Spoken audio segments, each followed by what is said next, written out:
Hello, everyone from Mitchell High School. I'm sitting here with my dear friend and fellow classmate from 1983, Darron Cummings. Darron, you have agreed to join in with me on this little project that I wanted to try out and just catch up with people who we knew from high school and check in with one another and see what everyone's doing these days. So thank you so much for joining me on this today. And you can see in the screen here beside us, these are some of Darron's photos. Darron is an Associated Press photographer and has been doing that since 2001, I believe. I'm sure Darron will correct me if I'm wrong. And he has some really cool photos that are going to roll through here as we talk through.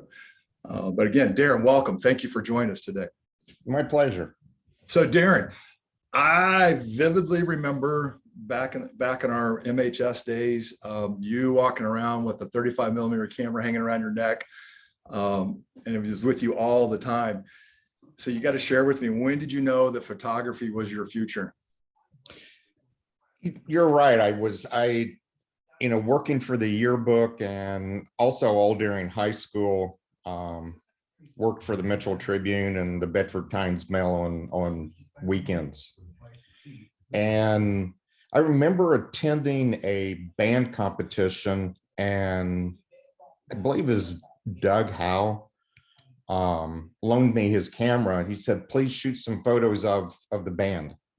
I'm like, "Oh, this is kind of cool. I enjoy this," and it just went from there. And it was a passion that I have. My three original choices of careers was either a photographer, be an architect, or work on Lifeline helicopter. Three completely different fields. Yeah, no kidding. Wow. But really different. But it was a passion. It was something that I enjoyed, something that to document history, document the time. Fantastic. We're all back from high school to where I've been to today. So you shared with me before we got started about how blessed you are to have this career, and as a sports fan, and I'm sure other people that sit back and watch all this, just the idea that you're there capturing these moments is it's so neat. It's so cool, and it's an interesting reflection of our little high school and our little class of 83, of all the cool things that people have done there. So how did you start capturing these major sporting events? I know on day one, they didn't say, "Hey, Darron, go to the Super Bowl and start shooting shots." How'd that all come to be? Well, I mean, after high school, it's got my degree. I went to work for the Republic in Columbus, Indiana. And I was very fortunate on what they let me to cover. I mean, we were close to Indianapolis, where I could go to the Colts games, where I could go to some Pacers games and attend IU and football and basketball games. And then in 2001, a coworker that I work with now, we were at the 76ers Pacers game and said, "Hey, you know that Chuck is retiring?" I said, "No, I didn't know that." He said, "Have you thought about his job?" I said, "No, hadn't thought about it. And this is the current job that I have now with AP." And then I saw Chuck at the track, and he said, "You know that I'm retiring?" I said, "Yeah, I heard that." And he said, "Have you thought about my job?" I said, "Okay, I'm taking that as a hint that I should probably apply for the job." And a month and a half later, I was hired in July of 2001. Later that very next year, I attended my first Olympics in Salt Lake. I've never asked to attend any events. I kind of just let the work speak for itself, and it's great stuff.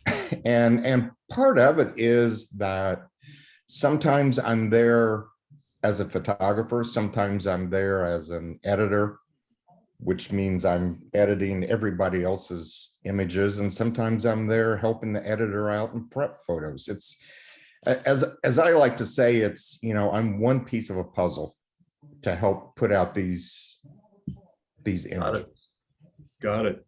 All right, man. So the Olympics, the Final Four, college football. I know you just don't walk in and say, "Okay, I'm Darron Cummings with your press badge," and you sit down and start taking shots. Tell me a little bit about what you do to prepare. Do you work in team? I mean, you've already shared a little bit where you work in teams with other folks, but how do you plan out what you're going to do in an event? You know, I'm just thinking of myself out of basketball games. Like, you can't focus on the entire court. You've got to focus on certain things. But tell me how you plan all that stuff out. I'm really curious. For I mean, just in individual events like a normal Pacers game or IU game, you just kind of know if there's going to be, a moment where so-and-so is going to break a record, or, if like the other night, the 76ers center had like 45 points. So that you really need to kind of focus on him. But as of, like the Super Bowls and the Final Fours, it all works in teams. And for the Super Bowl, there's a team that goes in advance at least 2 weeks early. Oh, wow. Starts running cables, putting up remotes. And I mean, it's just for the Olympics. I think the game started February 4th this year. Okay. There's actually a team of photographers that went in like January 4th to start setting stuff up. So setting the stage, getting the angles, looking at Getting stuff, where he is, and vantage points are.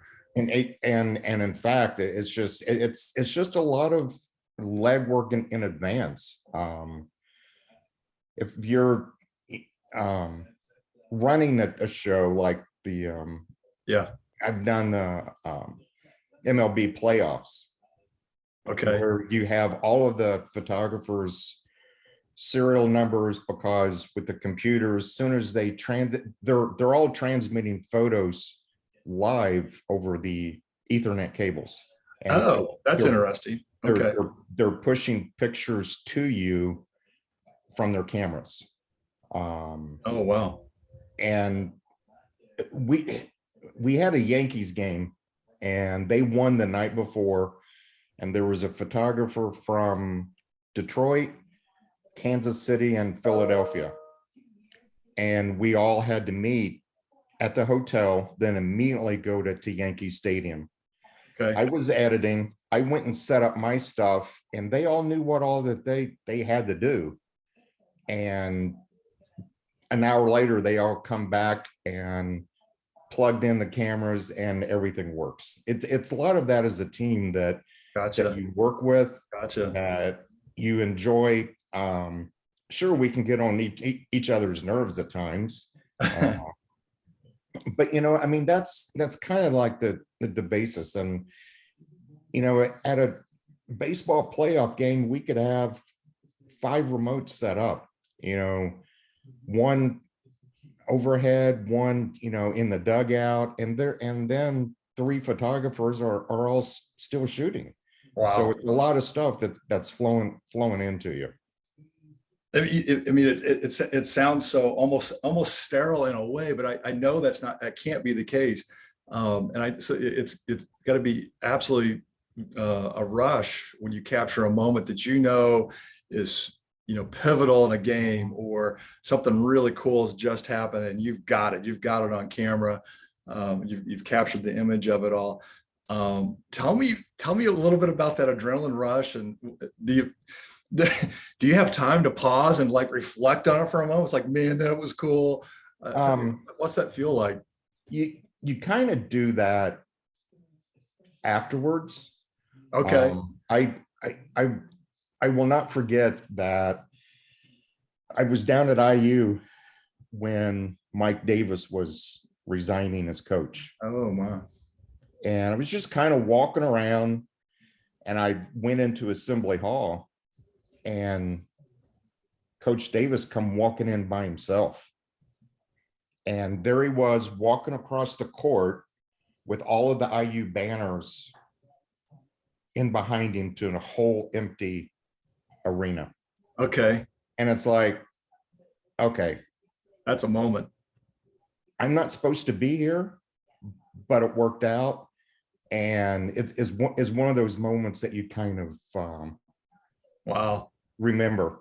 Wow. On a completely different note of that, I was over in Sochi for the Winter Olympics, and I was shooting team figure skating. Just kind of shooting away, and next thing I know, there was more action moving around of bodies right behind me. And I turned around, and it was Putin standing right behind me. Oh, wow. It's like, I know you. And his Wow. bodyguard was right next to him. And it's like, okay. Then I turned around and like, yep, that's Putin. So Man. All right. So my mind's spinning here. So do you ever meet the people that you photograph? You ever get a chance to chat with any of them? every once in a while, when I've been out to spring training, it's a lot more relaxed, and you can kind of talk to them out there. I never will forget that I was out there shooting a Colorado Rockies game, and Don Baylor just come up every half inning, was just talking to me. Oh, that's neat. I mean, super nice guy, just very, relaxed, want to know where I was from, how I got started.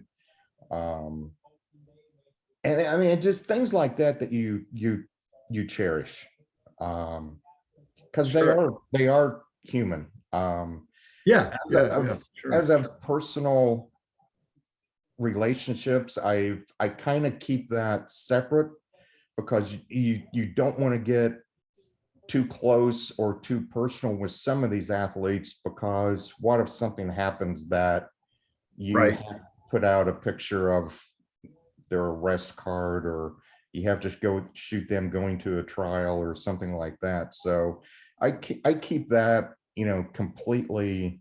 I mean, I'll say hi to them or how's it going, but as of personal wise, I do not have any, relationship. Gotcha. All right. Who blows you off? I mean, you say hi to somebody and they just don't even respond. They just go right on by. You don't have to share. I'm just kidding.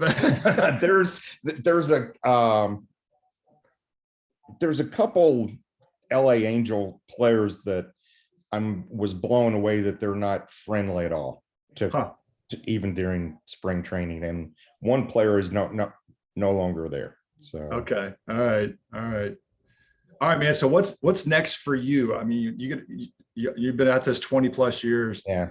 What are you going to do the next 5-10 years? I mean, my God, we're getting old, Darron. I know. It's funny, since I just keep on saying I need 8 more years for retirement. So it's besides the Indy 500 coming up in May, which will be, believe it or not, my 35th Indy 500. Is that right? Wow. Yeah. And seen a lot of changes. I bet. I hope to be able to represent the team to go to the next Winter Olympics, which is in Italy, and then I really want to go to the Paris Olympics. Oh, that would be so cool. So, oh wow. And then after Paris, I'll take the train to London and visit London again. Got it. Wow. London is one of those cities that everyone should go to just once, just to see all of the history there and the background, and just how historic London is. That's neat, man. That's neat. All right. So tell me your absolute all-time favorite moment or event that you ever got to work. Number one on that list.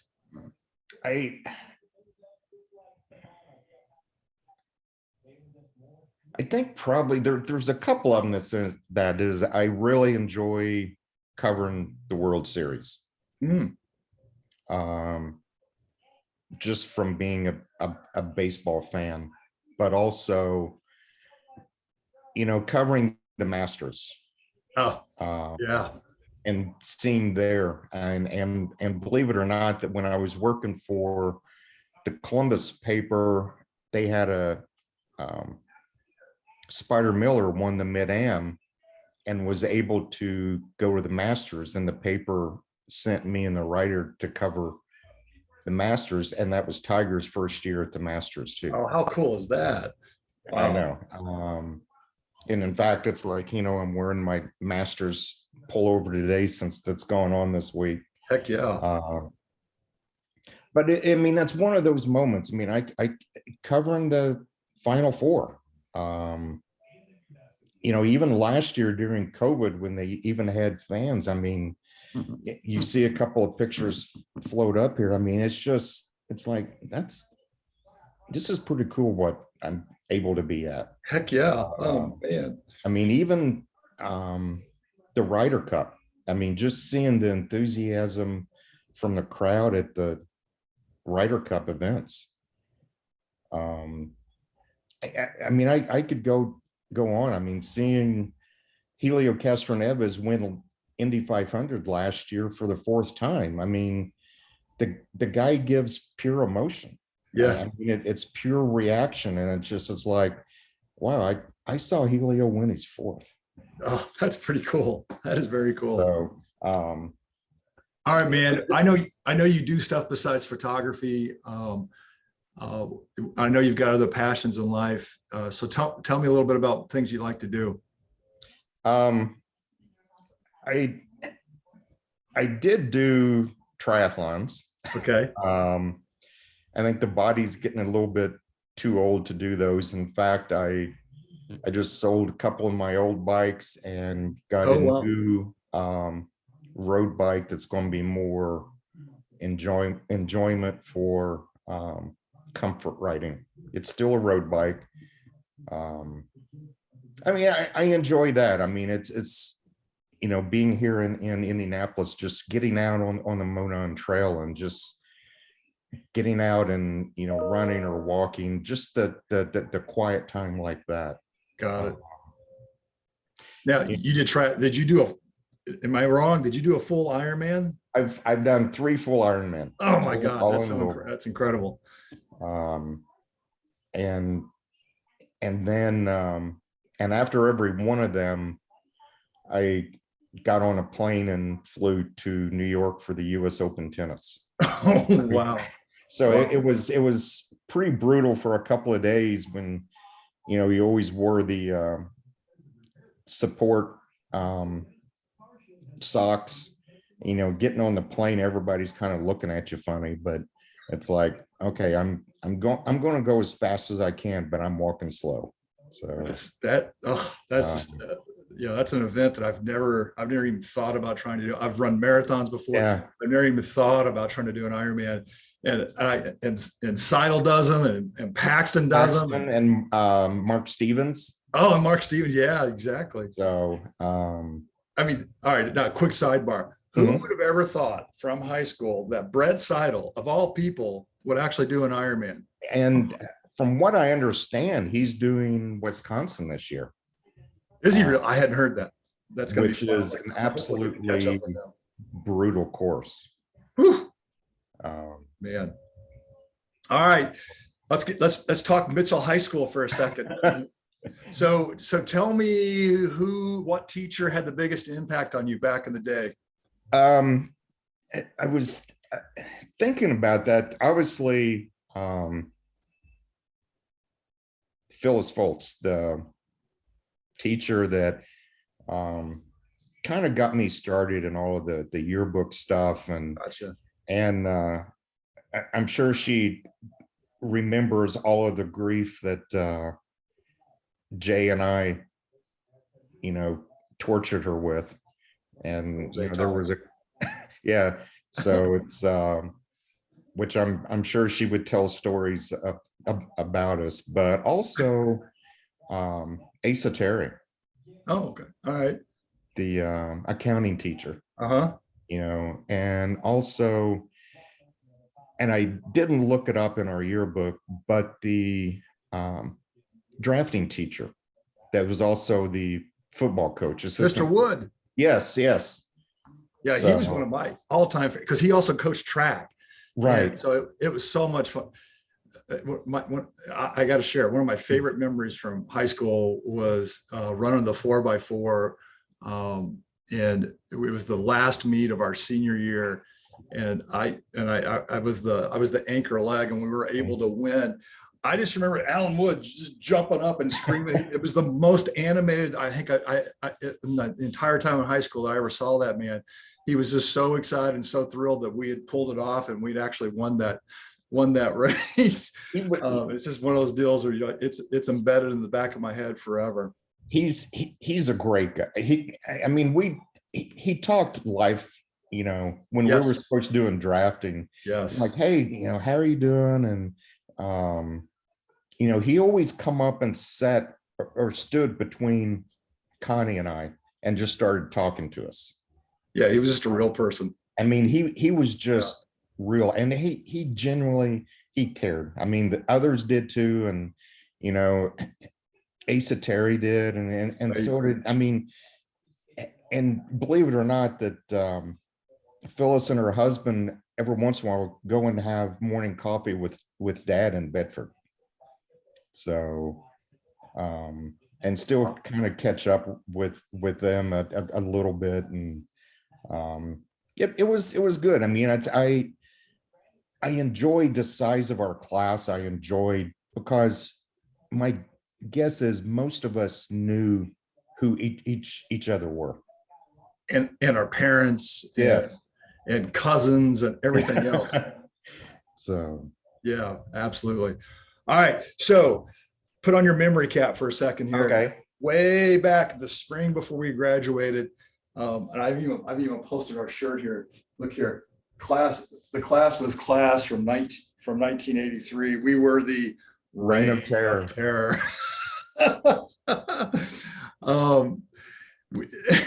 Someone climbed the Mitchell Water Tower and spray painted our class slogan up there.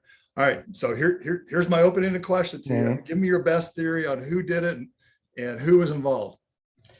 My guess is that probably Brian Grow was involved. All right.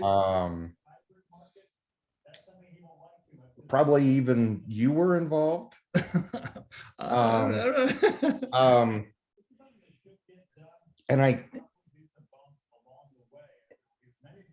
there was another that I was thinking about this, and his name is blanking me. I just remember that when we walked into school that next day, the chatter was crazy. It was like, and there were several people claiming credit for it, which always cracked me up, because I did it. No, I did it. No, I did it. And it always cracked me up that was going on. So all this time later, oh my God, 30, is it really 39 years this year? Yeah, I mean, yeah, we graduated in '83. So 39 years later. I don't know that we actually know who did it, but that's the conspiracy theory that I'm trying to figure out here a little bit. I mean, even our class was the first class to have the booster bumps. I'm sorry, the what? The booster bumps. Oh yeah. That I know Jay was involved. I was involved. There were like 7 or 8 of us that we went out and just cheer or try to get the crowd involved in the games. So I mean, I think our class did a lot of things to set traditions. Yeah, that was a neat time. That was absolutely a neat time. So Darron, man, I appreciate it. Appreciate the time today. I hope people enjoy this. I'm going to try and do a series with a few other folks just to kind of catch up with people from our class. And shoot, maybe we'll find ourselves together at a class reunion I sometime know, soon. so that would be great. I mean, if you look at our class, that the small class that we had, but look what all, I mean, look at Andrea, a main judge in Southern Indiana. Yeah, federal judge. Federal, yeah, and then you look, I think Bill Brayman's one of the main lawyers in Seymour. Right. And then it wasn't George Sarles over like in Switzerland or something like that. He's a house mom. Yeah. So a house husband, I should say. He's a house husband over there. But I mean, look. Sorry, George, I'm picking on you. Look what Brett's doing. Look what Paxton's doing. Yeah. I mean, there's this squad has, or this class has really branched out all over. So if people actually like this, I'll try and branch out a little bit beyond even, and maybe pick up some people like Hollis Chastain has done some just an incredible stuff. And there's just so many people from Mitchell that have done some really interesting things that I'd love to learn a lot more about doing this kind of little format like this. All right, Darron, I'll let you get back to getting prepped for things. I know you've got some medical things happening in your life, and but I definitely enjoy the time today, and let's make sure that we connect when we can. That sounds great, Paul. Thank you very much for your time, and thank you for doing this. All right, we'll talk soon. See you later. See you. Bye.